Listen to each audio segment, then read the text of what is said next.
Hi friends, welcome to our channel. నేను మీ లక్ష్మి ప్రసన్న. ఈరోజు నేను మన వీడియోలో మంచి స్వీట్ రెసిపీని చూపించబోతున్నానండి. క్యారమెల్ పుడింగ్ని చేసి చూపిస్తున్నానండి. ఈ డిజర్ట్ని చిన్నపిల్లలైనా ఈజీగా చేసేసుకోవచ్చు. ఫ్రెండ్స్, ఈ డిజర్ట్ రెసిపీ కనుక మీకు నచ్చినట్లయితే తప్పకుండా ఒక లైక్ చేసి మీ ఫ్రెండ్స్ అండ్ ఫ్యామిలీ మెంబర్స్కి షేర్ చేయండి. మీరు ఎవరైనా మన ఛానల్ని ఫస్ట్ టైం చూస్తున్నట్లయితే మన ఛానల్ని సబ్స్క్రైబ్ చేసుకోండి. మరి ఆలస్యం చేయకుండా ఈ డిజర్ట్ని ఎలా ప్రిపేర్ చేయాలో ఇప్పుడు చూద్దాం. ఈ డెజర్ట్ కోసం ముందుగా క్యారమెల్ను ప్రిపేర్ చేసుకోవడం కోసం స్టవ్ పై ప్యాన్ పెట్టి అందులోకి 1/3 కప్ చక్కెరను వేసుకోండి. ఇప్పుడు ఈ చక్కెరను ప్యాన్ అంతా ఇలా స్ప్రెడ్ చేసుకోండి. మంటను హై ఫ్లేమ్లో పెడితే ఇలా మనకి చక్కెర కరగడం స్టార్ట్ అవుతుంది. ఇలానే కలుపుకుంటూ చక్కెరను పూర్తిగా కరగనివ్వండి. దీన్ని మరీ చిక్కబన్నీయకుండా చక్కెర పూర్తిగా కరిగిన వెంటనే స్టవ్ ఆఫ్ చేసి మనం పుడ్డింగ్ చేసుకోవాలనుకుంటున్న బౌల్లోకి ఈ క్యారమెల్ని ట్రాన్స్ఫర్ చేసుకోండి.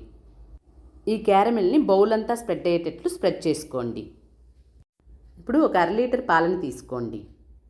అందులో నుండి ఒక 1/2 కప్పు పాలను తీసుకొని 3 టేబుల్ స్పూన్ల కస్టర్డ్ పౌడర్ను ఒక బౌల్లోకి తీసుకొని ఆ పాలను వేసుకొని కలుపుకోండి.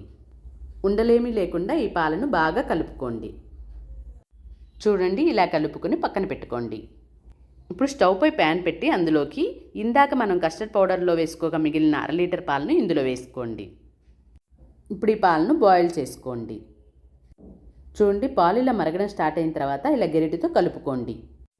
మంటను లో ఫ్లేమ్లో పెట్టి 1 నిమిషం పాటు ఇలా కలుపుకోండి. తర్వాత ఇందులోకి 1/3 కప్ చక్కెరను వేసి కలుపుకోండి. చక్కెరంతా పూర్తిగా కరిగేంత వరకు ఇలా కలుపుకుంటూ కరిగించుకోండి.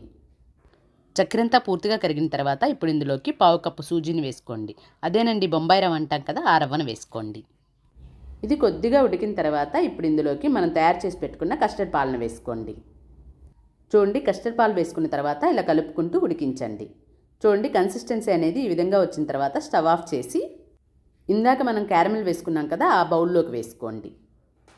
తరువాత 2-3 సార్లు ఇలా ట్యాప్ చేసుకోండి. తర్వాత దీనిపై అల్యూమినియం ఫాయిల్ని కానీ కరెక్ట్గా ఉండే మూతను కానీ పెట్టుకోండి. ఇప్పుడు ఈ రవ్వ పుడ్డింగ్ని ఉడికించుకోవడం కోసం స్టవ్ పై ప్యాన్ని కానీ ఇడ్లీ కుక్కర్ని కానీ పెట్టుకొని ఇలా వాటర్ని వేసుకోండి. తర్వాత ఇలాంటి ఒక స్టాండ్ని ప్లేస్ చేసుకోండి. వాటర్ ఇలా బాయిల్ అయిన తర్వాత మనం రెడీ చేసి పెట్టుకున్న ప్లేట్ని పెట్టుకోండి. తర్వాత దీనిపై మూత పెట్టి 35 నుండి 40 నిమిషాలు ఉడికించుకోండి. కరెక్ట్ మూత ఉండేటట్లు చూసుకొని పెట్టుకోండి.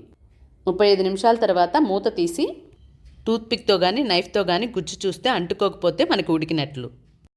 తరువాత ఈ బౌల్ని తీసి పక్కన పెట్టి పూర్తిగా చల్లారనిచ్చి 1-2 గంటల పాటు ఫ్రిడ్జ్లో పెట్టి తీసుకోండి. ఈ పుడింగ్ని చల్లగా తింటేనే చాలా బాగుంటుంది. తరువాత ఇలా సైడ్లు స్క్రాప్ చేసుకొని తరువాత మూతలోకి ఇలా బౌల్ని రివర్స్ చేసుకొని తడితే అది మనకి చక్కగా ఊడొస్తుంది. చూడండి, మనకి ఎంత చక్కగా వచ్చిందో. అంతేనండి, మనకి క్యారమెల్ పుడింగ్ రెడీ అయిపోయింది.